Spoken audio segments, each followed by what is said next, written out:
Welcome back to The Hammer. Brand new show every single Friday. Hammer anytime, touchdown props with myself and Jason Weingarten, who is on location in Vegas. How much are you getting down right now? Decent amount. About to go round robin some first innings when we finish this up.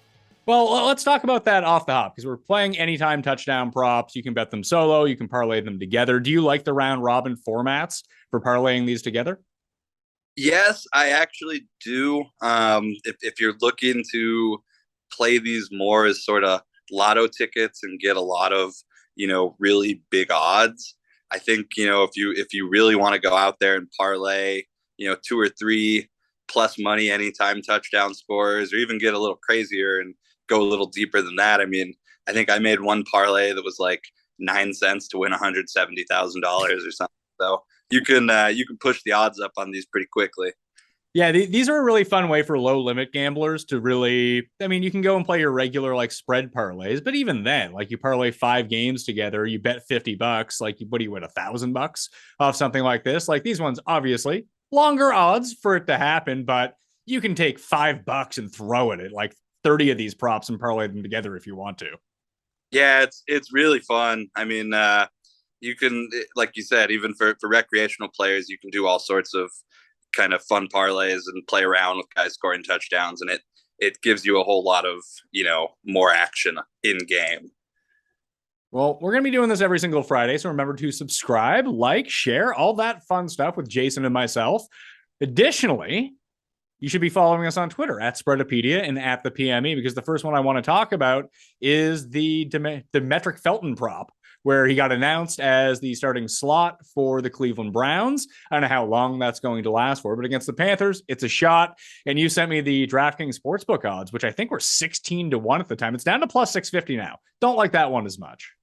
No, it was actually as high as 40-1 before he was announced or speculated that he was going to be the slot receiver. But yeah, I mean, that's the thing. And personally, I'm not used to odds going up on player props so early. This is a relatively new thing with the legal books. For me, props used to be a day of thing, but now, DraftKings will start putting out props on Monday for the following Sunday, and people start betting them. Groups start releasing plays. So for me, a lot of the time, it's I'm not even thinking about it that early in the week.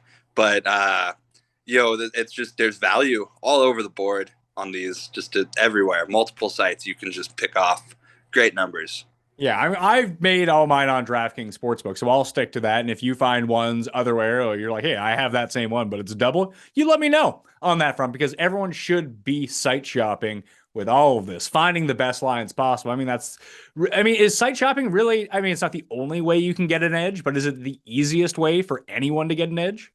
It's incredibly important because you look at some of the guys that I like this week, and one book will have the same anytime prop plus 220. One will have it at 5-1, and you're just leaving a ton of value on the table. You just can't bet plus 220 if there's 5-1 available. That's against the rules. Yeah, well, I ran into that case with Felton. I had to bet it at Bet365 because they had the best odds of any book that I had access to. I think it was 8.5-1, 9-1 on the anytime touchdown, knowing that the DraftKings 16-1 at the time was out there. It's like, I live in a place where I can't bet on DraftKings Sportsbook, so not good for me. So I had to search around to some of the other sites, and it was already beat down. It was already 5-1, or they just don't want to get taken by these numbers, so they just make them all artificially low. But I got in at that. I didn't mind it at 8.5-1. I didn't prefer it to the 16-1 by any means, but sometimes you just get stuck with the short end of the stick on it. Yeah, totally understand that. Right now, some of the ones that I'm looking at, I haven't been binged on them yet, but they're all kind of injury situations. Like, is Alan Lazard going to play? Probably not. Sammy Watkins is 3-1 to score an anytime touchdown. It looks like Bob Tunyon is going to play, but we're not sure on that. And that news isn't going to come out until later in the afternoon on Sunday, because those are late games. But you could get Watkins at 3-1 for an anytime touchdown. Or if Tunyon is actually out, Mercedes Lewis is likely to start in that spot. He got a Veterans Day off this week, but he's plus 850 to score an anytime touchdown. What's one of the highest projected totals of the week? Like, there's only so many guys on the Packers, and someone's going to have to catch touchdowns. Yeah, Mercedes Lewis, man, that guy. He started college when I started college.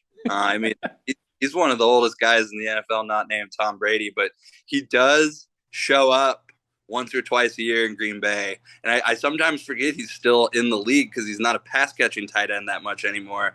But he's part of the offense when he's on the field. Aaron Rodgers is going to look at him, and like you said, somebody's got to catch those passes, especially if Lazard's out.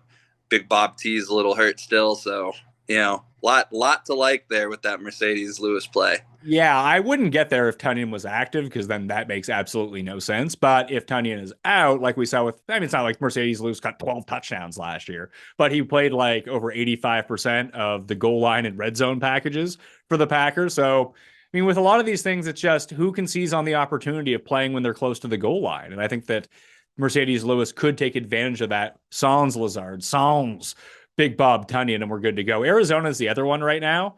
Like, Ertz might play, but probably not. Rondell Moore looks less and less likely to play. So then you have Trey McBride is 3-1 for an anytime touchdown, who should theoretically at least end up being the starting tight end. AJ Green would be 3-1 for an anytime touchdown for Arizona in a game where what's that?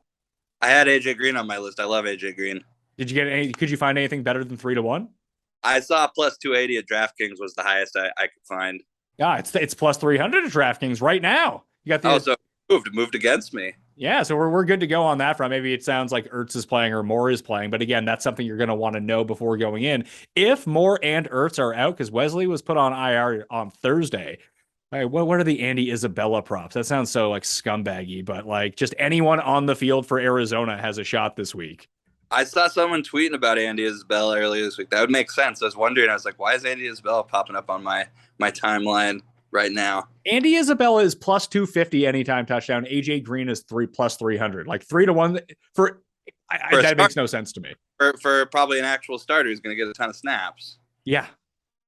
All right. Well, do you have any good long shots? Because I have like mid to long shots, some quarterbacks, but the only other long shot that I had was what the hell was his name? The Giants had it. Daniel Bellinger plus 425. I think there are better numbers out there on him though. Yeah, let me go through. I got a couple guys on my list I like. I'll tell you real quickly. First one is Isaiah Likely, one of the stars of the preseason.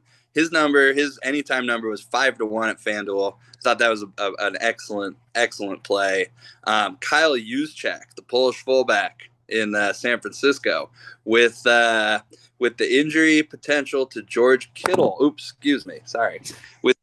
With the injury potential to George Kittle this weekend, I saw his anytime number ranging anywhere from 7-1 at DraftKings, high as 11-1 at FanDuel. I think he gets a lot more carries or touches. I think he's not actually a guy who gets carries. He catches the ball, but he'll get more opportunities to be on the field. He's part of the red zone package for the 49ers. I always bet Kyle Juszczyk.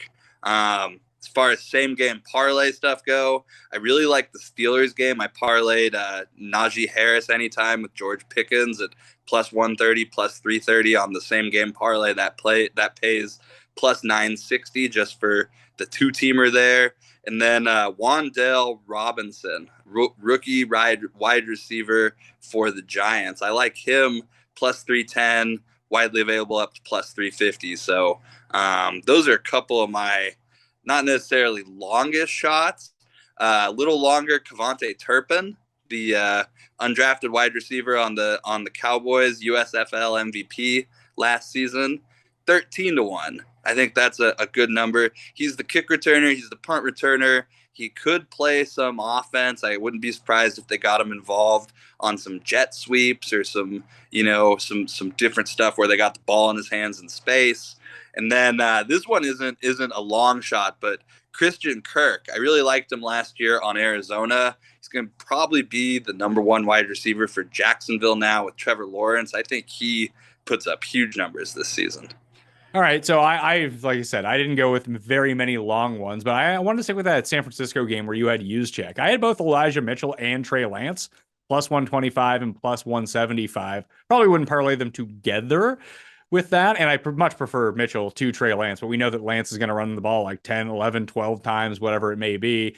No Kittle, Debo is probably still a little bit banged up. I think that they limit what he's going to do because of the hamstring problem. So it's either Lance bombing it or they're going to run a ton. And it doesn't seem like, I mean, they cut Trey Sermon, and Elijah Mitchell's going to get like 22 carries in this game. And Lance is probably going to get between 10 and 15. Like it seems like a pretty getting plus money on them. I thought was strange against a bad Bears run defense. Their pass defense isn't like horrible. Run defense is atrocious. I think Mitchell could be one of the leading running backs, rush title guys this year. He can rush for the most yards in the league, assuming, everyone thinks Derrick Henry just wins all these if he stays healthy. But I think Mitchell is a legitimate rushing title contender this year. I was trying to look for a first touchdown in that Cowboys Bucks game now. You have me very, very intrigued on what this number might be. What was that guy's name again? Oh, Turpin. Turpin, Devontae, 55 to 1, yeah. first touchdown? How much is it? 55 to 1? Oh yeah, it's not bad. I mean, he's the kick returner, he's the punt returner, so ball's going to be in his hands to start the drives. He's really fast. He's a slot receiver. He's short. He's kind of like a Tyreek Hill. So I think the other thing is he's 26. So it's not like they're going to spend a bunch of time developing him. He's ready to plug and play. If you're not ready to play, they're going to cut him and move on. But I think he's a guy who can come in and give him positive contributions, especially if you watch anything in the USFL. I mean, he did look pretty good. Granted, that was against lower level competition. I won a bunch of money on the USFL. Didn't watch a second of it, Jason. Oh, you missed out. Not really. It was awful.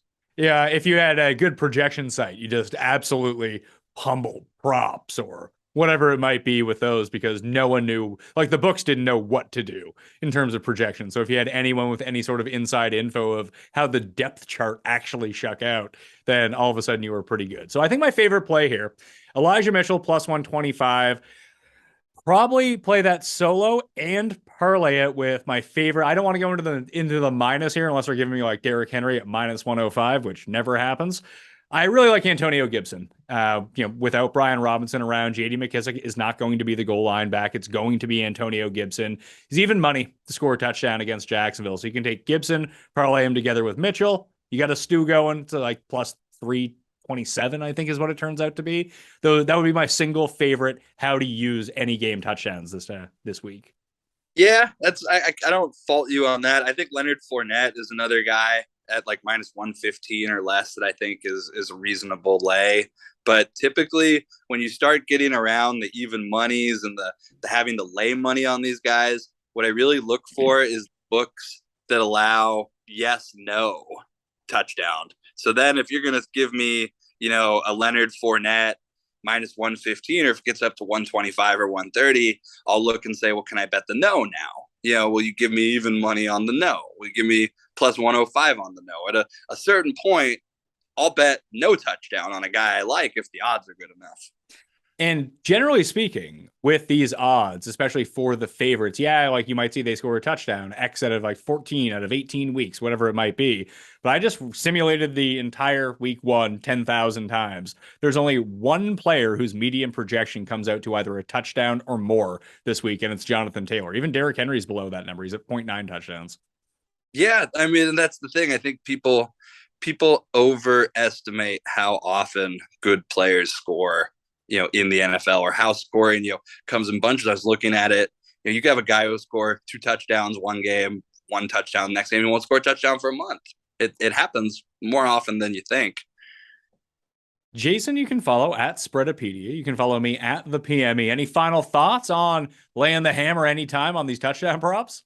Yeah, I wanted to talk about something real quick with the rookie wide receivers and the numbers to win offensive rookie of the year. Like George Pickens, if he didn't get 35 to 1, I wouldn't lay 9 or 10 to 1 now. If he didn't get 100 to 1 on Romeo Doubs, I wouldn't lay 15 or 20 to 1. I wouldn't do any of these prices, on these wide receivers. If you do happen to like any particular wide receiver, whether it's Drake London or George Pickens, Romeo Doubs, Watson, Sky Moore, Garrett Wilson, Jalen Tolbert in Dallas, whoever you like, consider betting their touchdown props week one.